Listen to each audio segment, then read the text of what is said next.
കോഴിക്കോട് കൂടരഞ്ഞിയിൽ കാട്ടുപൂച്ച വളർത്തുകോഴികളെ കൊന്നു.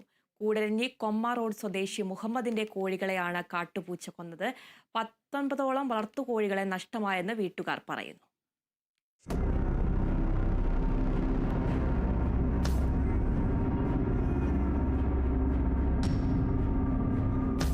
കഴിഞ്ഞ ദിവസം രാത്രി 10 മണിക്ക് ശേഷമാണ് സംഭവം. കോഴികളുടെ ശബ്ദം കേട്ട് വീട്ടുകാർ നടത്തിയ പരിശോധനയിലാണ് കൂട്ടിൽ കോഴികളെ കൊന്നിട്ടതും കൂട് തകർത്തതും ശ്രദ്ധയിൽപ്പെട്ടത്. 50ഓളം കോഴികളുള്ള കൂടിന്റെ നെറ്റ് തകർത്ത് അകത്ത് കയറിയാണ് കൊണ്ടുപോയത്. എനിക്കൊരു 10-50ഓളം കോഴികളുണ്ടായിനി.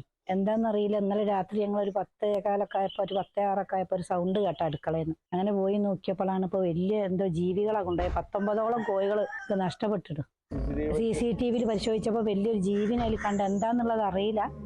അതിന് ഫോറസ്റ്റിലേക്ക് ആള് വന്ന് അയച്ചിട്ടുണ്ട്. കുറെ നഷ്ടങ്ങളാണ്. എനിക്ക് ഒരുപാട് പൈസ മുടക്കില്ല. ഞാൻ തീറ്റ പൈസ കൊടുത്ത് വാങ്ങി വളർത്തിയ കോഴികളാണ്. പല ദിവസങ്ങളിലായാണ് കോഴികളെ കൊണ്ടുപോയത്. നിരന്തരം കോഴികളെ നഷ്ടപ്പെട്ടപ്പോഴാണ് ഉടമസ്ഥർ സമീപത്തെ വീട്ടിലെ CCTV പരിശോധിച്ചത്. ആദ്യഘട്ടത്തിൽ ജീവിയെ മനസ്സിലായില്ലെങ്കിലും ദൃശ്യം വനം വകുപ്പ് പരിശോധിച്ച് കാട്ടുപൂച്ചയാണെന്ന് സ്ഥിരീകരിച്ചു. സംഭവത്തിൽ 10,000 രൂപയുടെ നഷ്ടമുണ്ടായെന്നും വീട്ടുകാർ പറയുന്നു. Kerala vision news, Kozhikode.